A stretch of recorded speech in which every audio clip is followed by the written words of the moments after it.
Najkrajšie obdobie v roku znamená pre poľnohospodárov najdôležitejší zber. Slovenskí poľnohospodári a ich polia poznajú silu značky Fendt. Množstvo predaných traktorov dokazuje, že farmári dôverujú kvalite, jednoduchosti a spoľahlivosti. Príroda dnes hrá rýchlejšie tempo. Úroda dozrieva skôr, termíny na zber sa skracujú a každá chyba môže stáť výsledok celoročnej práce. Práve teraz prichádza na slovenský trh od spoločnosti Hriadeľ v segmente kombajnov Fendt Ideál, ktorý tieto limity posúva ešte ďalej. Fendt Ideál. Ideál v každom smere.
Dobrý deň, volám sa Patrik Čacho, som produktový manažér spoločnosti Hriadeľ. Mám na starosti značku Fendt v našej spoločnosti. V tomto videu by sme vám chceli predstaviť kombajn Fendt Ideál, ktorý sme vlastne tento rok začali distribuovať na slovenský trh. Fendt Ideál, ako vidíte, v tejto peknej čiernej farbe, a všetky tieto kombajny Fendt Ideál 7, 8, 9 alebo s 10 označením sú v tomto vyhotovení. Fendt Ideál sa začal v roku 2011 vyvíjať, keď spoločnosť AKO vstúpila aj do fabriky Breganze. Tieto kombajny sa vyrábajú vlastne v Taliansku. A v roku nejaký 2017 na výstave Agritechnika bol predstavený aj tento kombajn oficiálne, som povedal, v európskom alebo na svetovom trhu. Prvé kombajny ku zákazníkom sa dostali v priebehu roka 2018 alebo 2019. Prebehlo takmer 7 rokov vývoja týchto kombajnov, kedy ho spustili oficiálne na trh. Fendt Ideál 7 je vybavený koncernovým motorom AKO Power s objemom 9,8 litra a s výkonom cez 450 konských síl. Tento náš konkrétny model Fendt Ideál 8 je vybavený motorom MAN. Tento motor mnohí z vás aj poznáte traktorov Fendt. Dá sa povedať, že je to ten istý motor, čo je v rade 1000 Vario, čiže jedná sa o motor s objemom 12,4 litra a s výkonom 538 konských síl. Väčší brat Ideálu 8, čiže Ideál 9, je vybavený takmer, by som povedal, stotožným motorom.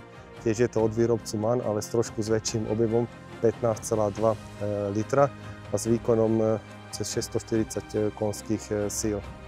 Ďalej, najväčší model Fendt Ideál 10 je tiež vybavený motorom od výrobcu MAN, ale s objemom 16,2 litra a s výkonom takmer 800 konských síl, presne 790 kg.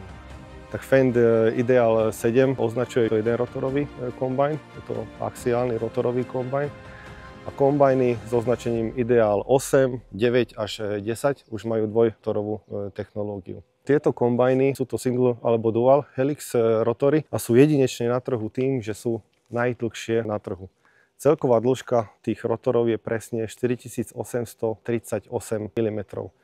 Celý ten rotor vlastne pozostáva z takých 4 základných sekcií, by som povedal. Prvá sekcia je vlastne tá sekcia, ktorá vťahuje materiál, je o dĺžke nejakých 518 mm. Potom už v druhej sekcii už prebieha to samotné mlátenie. Tá má dĺžku cez nejakých 1228,5 mm. V tejto sekcii sú na každom rotori, čiže keď máte už ako tento kombajn Ideal Ocel, tak na obidvoch rotoroch sú tzv. Také 4 mlátiace rotorové také tyče. V tej tretej sekcii, ktorá je už najdlhšia z celého rotora, je to cez nejakých 2460 mm, tak tam prebieha už tá daná separácia.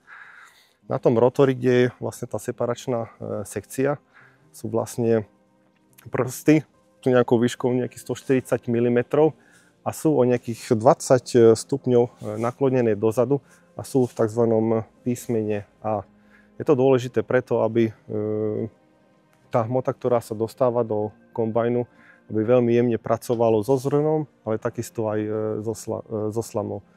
Vďaka týmto rotorom v tejto dĺžke a priemere, ktorý som nespomenul, je 600 mm, tak tie rotory vedia pomalšie pracovať. Tým pádom sú veľmi šetrné k tej danej plodine a veľmi čisto vedia mlátiť tieto kombajny. Predtým, ako ešte sa dostane tá plodina alebo ten materiál k tým rotorom, tak ešte pred tým rotorom je tzv. Rotor feeder. 1400 mm široký rotor, ktorý vlastne vťahuje ten materiál zo šikmého dopravníka. Ako vidíte, šikmý dopravník kombajnu je poháňaný 4 reťazmi, ale nie je to pri každom modeli takto. Ako som úvodom spomínal, tých verzií Ideal 4 a Ideal 7 kombajn má 3 tie reťaze a od kombajnu Ideal 8 a vyššie, čiže už je Ideal 9 aj 10, už má 4 tieto reťaze. Pomocou tohto šipkného dopravníka nám potom materiál prúdi k tzv. Rotor feeder, ktorý už potom ďalej distribuje materiál na samotné rotory, kde prebieha mlátenie a separácia. Pri konštrukcii kombajnu Fendt Ideal kládlo veľký dôraz na jednoduchosť kombajnu a dennú údržbu stroja. Preto tento kombajn Fendt Ideal pozostáva z 13 klinových remeňov, jeden prevodový pohon a vlastne jedna reťaz je na celom kombajne. Kombajn má, tak povediac, by som povedal, na dennej báze nejakých 6 mazacích bodov, čiže naozaj z hľadiska údržby je veľmi to jednoduchý kombajn. Čo sa týka vlastne zásobníka, Fendt Ideal môže byť vybavený 2 typmi zásobníkmi alebo aj tzv. Vyprázdňovaním.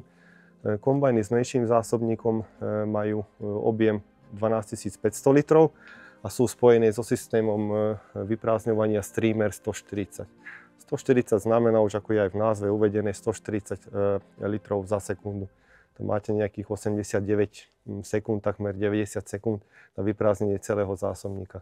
Tento náš kombajn, ktorý je aj tuto uvedený, náš predvádzací kombajn Fendt Ideal 8, je vybavený s tým väčším zásobníkom s celkovým objemom 17 100 litrov a so systémom Streamer 210. To znamená, že 210 litrov za sekundu vyprázdňuje. Keď si to zase prerátate, je to nejakých plus minus 82 sekúnd, vie vyprázdniť celý zásobník. Čo sa týka tej rýchlosti vyprázdňovania, ako som spomínal, sa dá nastaviť v 5 krokoch. Nastavujete rýchlosť v tých 5 krokoch cez terminál 5 rýchlosti. Viete nastavovať od 0, 25, 50, 75 až 100%. A tým, že vlastne tie dva priečné šneky, ktoré sú v zásobníku, tak ich kryty len upravujete. Je to dané tým, aby to zrno, povedzme pri rýchlejšom vyprázdňovaní, sa nelámalo, nepoškodilo, ale týmto zabránite tomu, že vlastne to zrno bude vždy kvalitné a tak povediac nedotknuté aj pri tom pomalejšom alebo aj pri tom najrýchlejšom vyprázdňovaní. Systému vyprázdňovania Streamer patria aj vyprázdňovacie šneky. Pri kombajnoch Fendt Ideal sú dostupné 3 varianty. Prvá je vlastne 7-metrový vyprázdňovací šnek, druhá je 8,4 a potom najväčšia je 9,9 metrová verzia. Od verzie 8,4 metrov a vyššie vlastne koniec vyprázdňovacieho šneku sa môže aj zalomiť, sklopiť za kombajn, to je prípad aj toho nášho. A takisto vlastne pod zásobník alebo spracovaniu toho zrna patrí aj systém Ideal Balance, Je to vlastne patentovaný systém od spoločnosti Fendt. Pozostáva z dvoch, by som povedal, takých vratných nádob žľadov, ktorý vlastne veľmi rovnomerne distribuje potom ten materiál na jednotlivé sita toho kombajnu. Tým pádom vždy je optimálne ten materiál rozložený v tom kombajne, aby som povedal, v takom trošku svahovitejšom terénu. Ten kombajn, keď už pracuje v extrémnejšom teréne, čo sa týka nejakej tej svahovitosti, tak je dostupný aj systém Paralevel. Ten už možno niektorí z vás poznáte aj z predložších Fendt kombajnov. Ten systém vlastne slúži na kompenzáciu sklonu svahu až do nejakých 14 stupňov. Ten systém Paralevel je zabudovaný vlastne v prednej náprave. Tá predná náprava má nezávislé zavesenie, tým pádom tá náprava môže byť vyosená z ľavej aj z pravej časti a ten systém je naozaj vhodný v svahovitejších kopcovitých terénov. Táto naša verzia je tzv. Flat, rovná, bez tohto systému. Štandardne je vybavený rozmetadlom pliev. Je to elektrická verzia, alebo elektricky sa obsluhuje z kabíny stroja. Veľmi jednoducho sa dá pojiť od kombajnu. Takisto, čo sa týka ešte spracovania toho materiálu, máme tu rezanie. Sú tu dve také základné systémy rezania, tzv. Shortcut a Basecut. Vlastne tento náš kombajn je vybavený tým lepším systémom, Shortcut systémom. Je to vlastne systém pozostávajúci zo 112 nožov v 8 radách a systém Basecut má 56 nožov. Zase podľa typu zákazníka alebo plodiny. Kombajn môže byť vybavený rôznymi podvozkami. Ako vidíte, tento náš predvádzací kombajn je klasickej kolesovej koncepcie. V základnom prevedení ten kombajn, keď má ešte tie menšie pneumatiky, môže mať šírku o 3,3 metra. Tento náš predvádzací kombajn s 800 kolesami vpredu má prepravnú šírku 3,5 metra.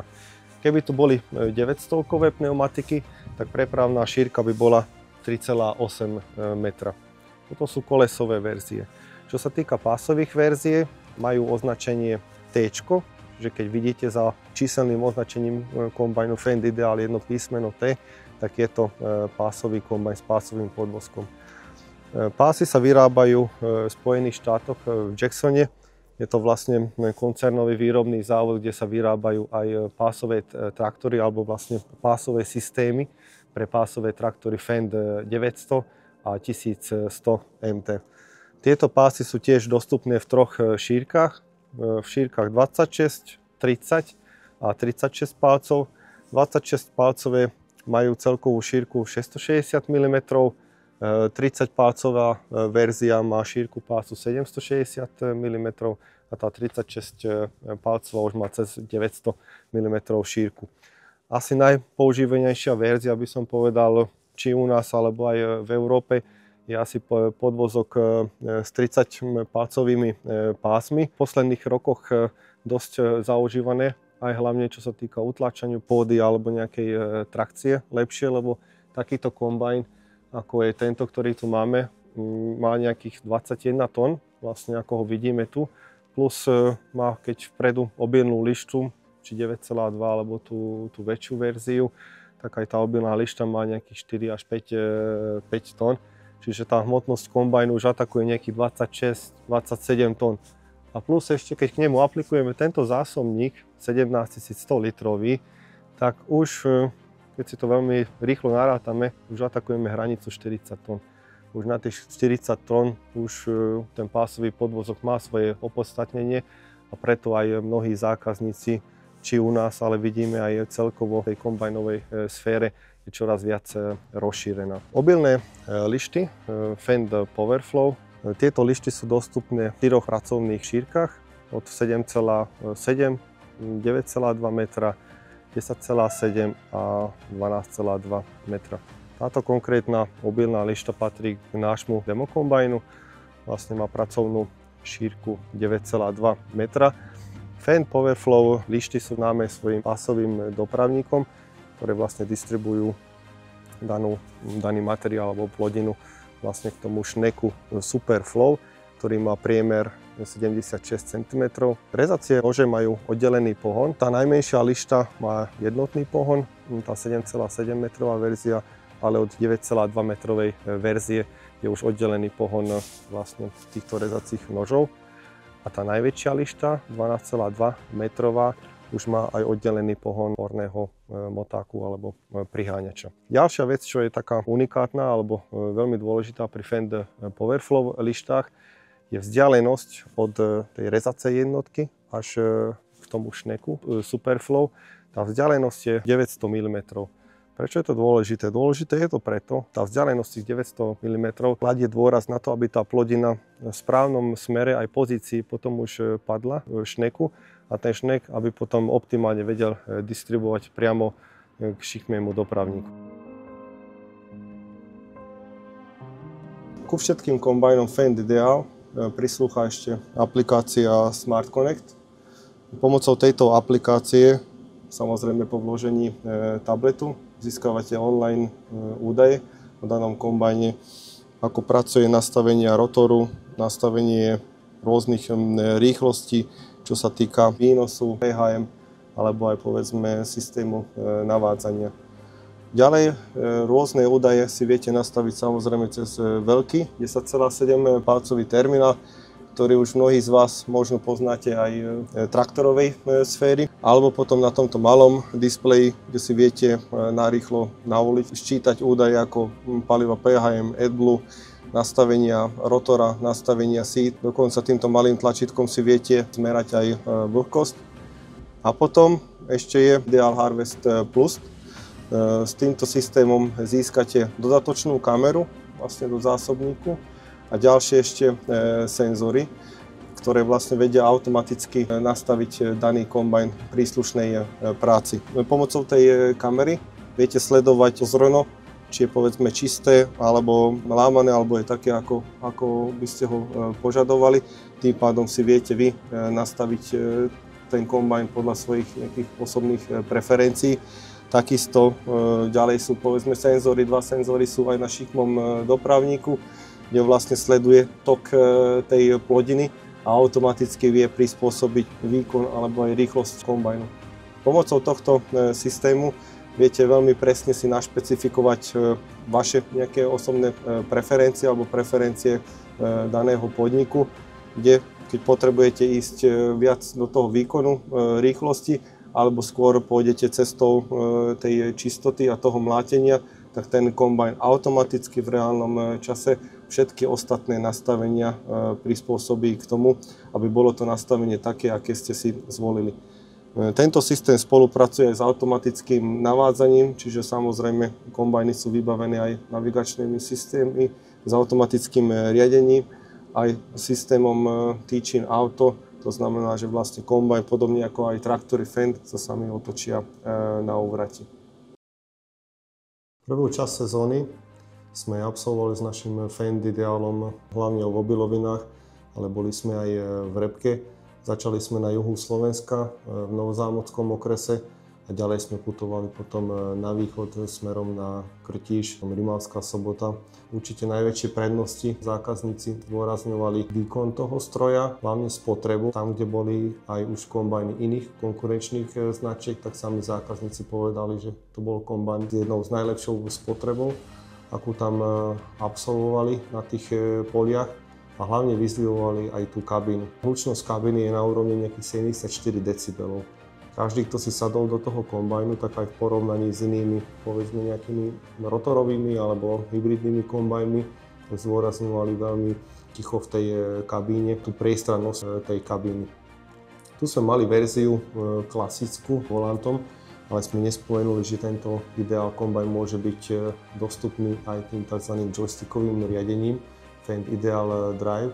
No a keby sme mali tamto joystickové riadenie, naozaj ten výhľad vpredu do toho kombajnu na tú obilnú lištu, alebo povedzme aj kukuričnú lištu, keby som povedal bezkonkurenčný na trhu, veľmi dobrý prehľad ponúka tej danej obsluhe. Takisto zdôrazňujem veľmi, ako som už spomenul, vďaka tým rotorom čistotu toho zrna. Čiže na všetkých miestach boli tí zákazníci spokojní. Chceli sme tých ukážok možno ešte viac spraviť premerlivým po veternostným podmienkam, tak na niektoré miesta už sa asi nedalo zájsť. ale toto by sme možno chceli napraviť určite v tejto ďalšej sezóne. No pre tento náš demo kombajn sme sa rozhodli pre adaptér Gerinkov MyStar 1275, čiže už ako vyplýva z toho názvu, bude to 12-riadkový pevný kukuričný adaptér a budeme pokračovať v priebehu septembra a októbra na ďalších ukážkach.